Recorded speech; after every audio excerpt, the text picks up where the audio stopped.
My name's Brett Beavers. I'm with Beavers Dairy here in Carlton, Nebraska. We've got a 300 cow robotic dairy that we started in 2017. We installed our mats here in January of 2023.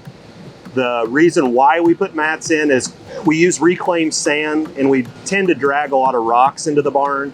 Nothing you can do about it. They just always work into the sand, and then those rocks get kicked out into the alley. We were having a lot of trouble with cows getting abscesses, limping.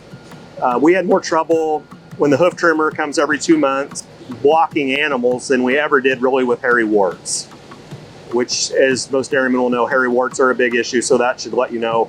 We were blocking maybe 5 animals every 2 months, and what we have seen that I can quantify after 5 months of having mats, we've had our hoof trimmer here now twice since we've had mats. We've not blocked a single animal. So I've been very, very happy with that. We decided to use Animat. I'd reached out to our local robot dealer, and they put me in contact with Animat.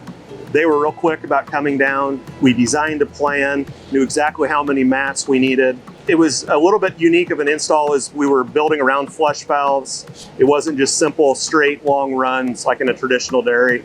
A lot of posts to cut around, a lot of sprinklers to cut around.